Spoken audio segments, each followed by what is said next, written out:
So this is a story about how an architect and an air traffic controller decide to open a bakery. Well, I'm a farm kid, and I grew up with a big family in Maddock, North Dakota. From a young age, my sisters and I learned about the connection between the food that was grown in the fields and how it made it to the dinner table. We each contributed to the hard work of the farm and enjoyed the rewards of lots of family gatherings. Now, I grew up in Illinois as an only child, but I had a large extended family. Between aunts and uncles, grandparents and cousins, family and friends, there was always a big raucous crowd around. And food, good food, was an essential part of every gathering. I couldn't imagine family without food and hospitality. And our kitchen table was the center of community for the neighbors. The coffee pot was always on, and Mom usually had a batch of her famous molasses wheat buns coming out of the oven, made with wheat milled right from our own fields. And harvest time was an especially fond memories for us, where we often had dinners in the field. Of course, we had hot dish served, bars, and those molasses buns. These makeshift dinner parties served on the tailgate of a pickup truck as the sun set into the west was really shaped some of those things that we grew up with. Working hard, enjoying life, being a great host, and of course, baking and cooking. Now along comes the spring of 2000, and we find one another. We very quickly connected, and we found out that we shared a lot of really core values. We both valued family. We both valued community. We both valued hospitality, and we both had a passion for good food. We also knew that to build a relationship, we needed to have those shared values. So by 2005, life was going great. We had a house, dog, family, friends, the whole 9 yards. But change was coming. I found out that my air traffic job was being considered for an outsourcing study, and the writing was pretty much on the wall, and the job as I knew it was going away. At that same time, I was finding a renewed interest in natural building for my architecture career. The kind of projects I've been working on just weren't quite aligning with those values anymore, and the construction economy would seem to be taking a little bit of a downturn as well. So could we take these personal and professional challenges and turn it into an opportunity? We loved entertaining guests, we loved providing hospitality, so can we turn these personal passions into a calling for the community? Can we embrace this change and make something better, make something bigger for Grand Forks? Could we take this opportunity to build a community space that we ourselves had been seeking out? And of course, a bakery makes a lot of sense when you think about all the great ingredients that are grown here in North Dakota. We've got the only state-owned mill in the nation right here in town, just blocks from the bakery. We've got our own sugar beet processing plant across the river in East Grand Forks, but these ingredients just really weren't being utilized locally. These commodities were often being shipped elsewhere, the wheat, the flour, and the sugar, for them to be manufactured into something else.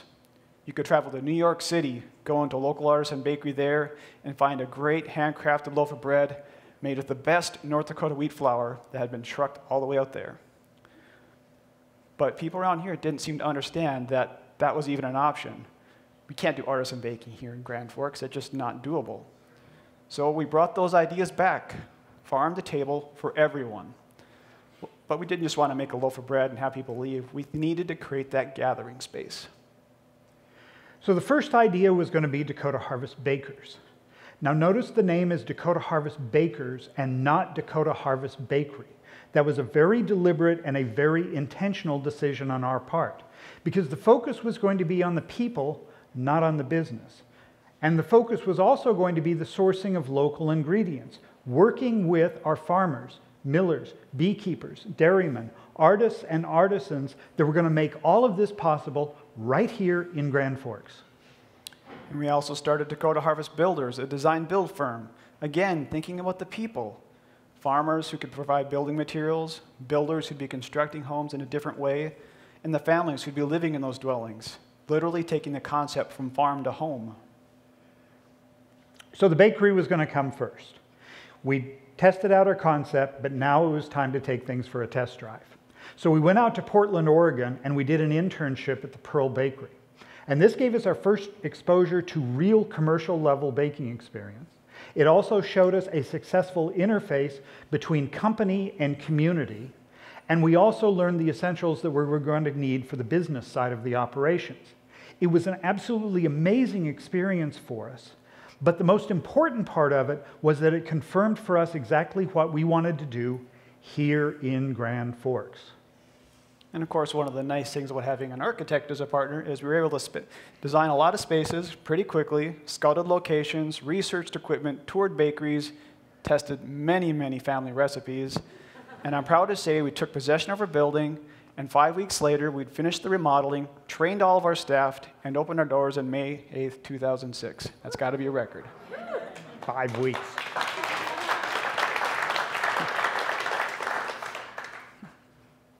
And from the start, we wanted to create a warm and inviting space that people would claim as their own. We wanted to be the bakery in town. And we took every opportunity to become a part of the fabric of the community.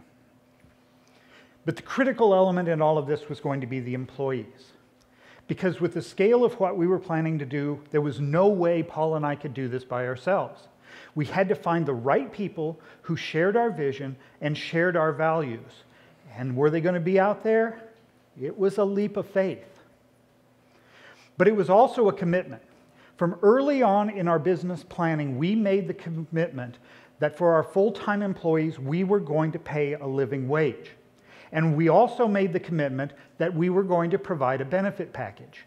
We provided vacation time, we provided sick leave, and we had 100% company-paid health insurance.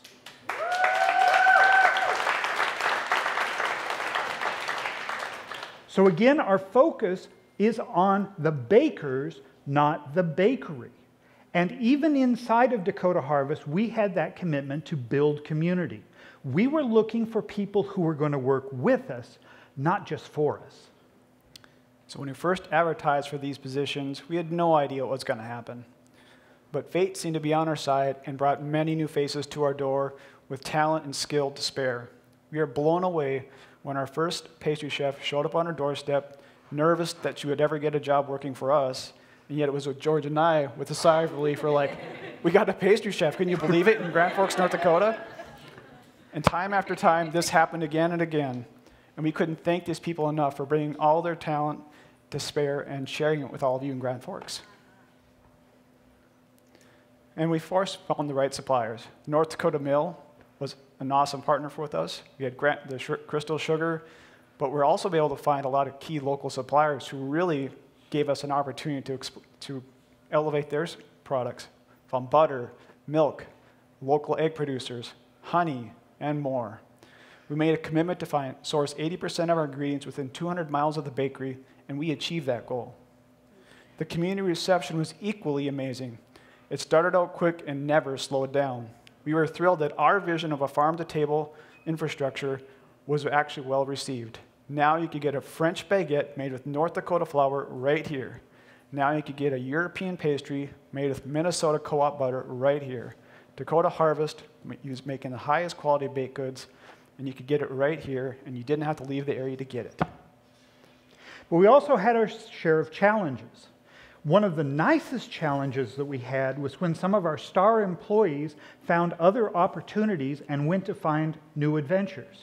We had college students who came to us who started working as servers. They went from the service counter up front to the production kitchen in the back. Then they went from our kitchen, where they were accepted, into some of the most prestigious culinary institutes in this nation.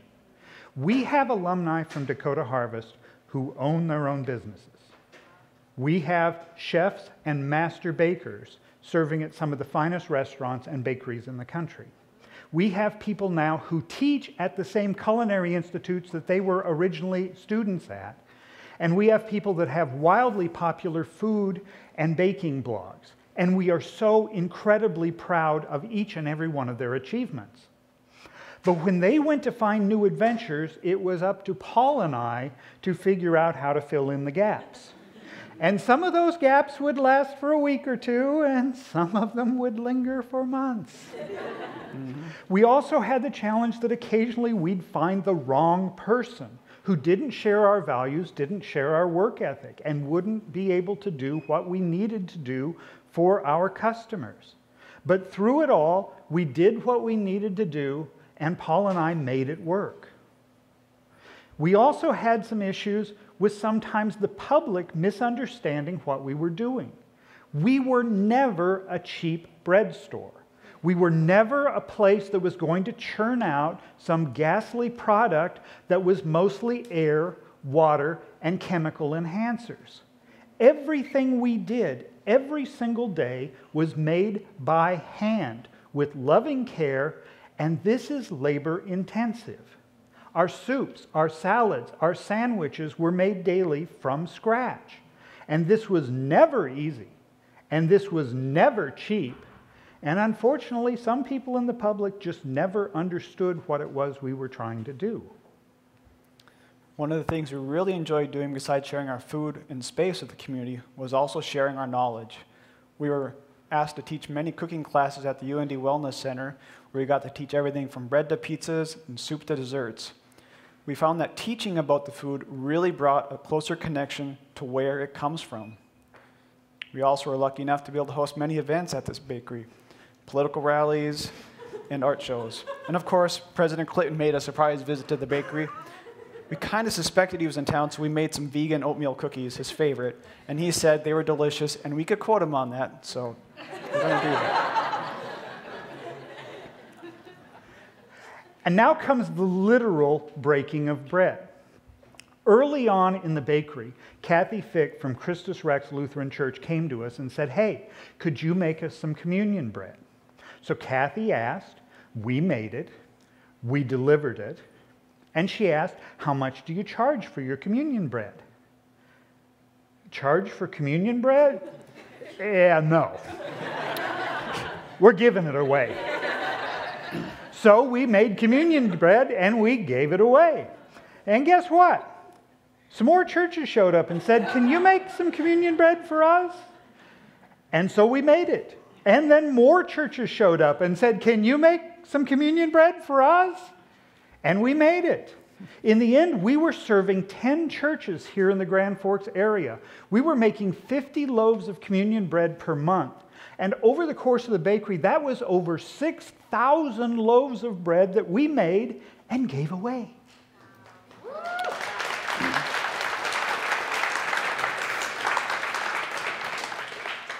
And knowing that being part of a community also means you need to support your community.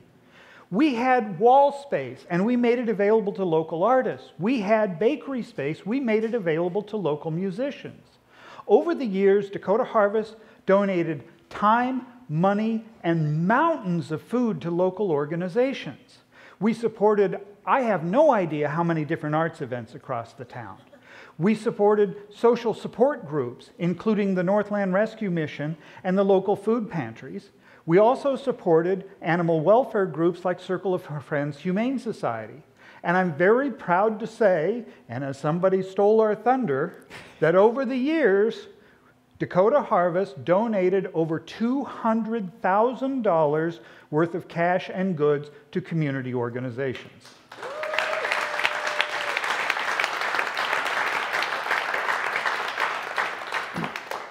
But meanwhile, Dakota Harvest Builders wasn't just sitting idle. We were investigating lots of new construction techniques. We got to bring out some Earth Bay construction, where we did a design-build sandbox with my family. It was a chance for me to teach a whole gang of kids and family all about a new way to build things. So we took and taught them how to build all this thing, where they learned getting their hands dirty, where the material comes from, and they also got to enjoy the finished product. Next step for Dakota Harvest Builders is going to be looking at straw bale housing. We see this as a great opportunity for farmers to get a new income stream. They can get the straw bale, create bales from it, and use it as part of their construction process. This age-old technique has really seen a resurgence, and it's a new, natural, low-cost, do-it-yourself method of housing that I think is going to be really important in the coming years in our community and in our country. I'm really fascinated by the opportunities that all this could present, to see the hard work of a farmer showing up not only in the loaf of breads that we eat, but in the houses that we live in, and all the while having the families involved in this process to help create both the goods. and creating a true farm-to-table-to-home experience. But during the last year, we found ourselves with some changing priorities, both in our home and in our business. Adopting a 12-year-old will do that to you. So we put Dakota Harvest Bakers on the market, and we looked to find somebody else who wanted to be Dakota Harvest. We found some nibbles, but no bites, unfortunately. So our final decision was that all good things need to come to an end. So our goal when we started Dakota Harvest was try to create a connection between hearth and home. But how do we build Dakota Harvest into something greater? We didn't just want to let this stop. So we had this vision for how can we continue mentoring other businesses like we had been doing and seek ways to create other farm-to-table opportunities around the community. So we thought, let's share these ideas. Let's do some more books, classes, and maybe some other online opportunities. And remember why we started this all, to bring together hearth and home, to create hospitality and connection, and then between the farm and the table. So we did what we set out to do. We built a hub for the community. We spread our vision of farm to table to home. And I think we did a pretty good job of meeting that delicate balance between the business and our community space, between our mission and our hospitality. But now we have a charge for you, the people here in Grand Forks. We want you to get out there and build that community that you want to see. Dakota Harvest Bakers delivered on our promise of hearth and home. Our employees and customers came first, and hopefully we inspired Grand Forks a little in the process. And that's why we're so happy to see some of the new adventures that are going on in downtown Grand Forks, including the Half Brothers Brewery that's going into our old building. Chad Gunderson and Taylor Nord get the idea of community, and we are absolutely thrilled to see somebody else who is building something more than just a business in our old space. So what are the next adventures for Paul and George? Well, first off, we're going to spend more time with family and friends. Second off, we're planning on getting a lot more sleep. But trust me when I say that we are still going to be out there doing our part. We are going to be teaching, mentoring, and spreading this message. And that's how an architect and an air traffic controller decided to open a bakery and hopefully help build community in the process. Thank you.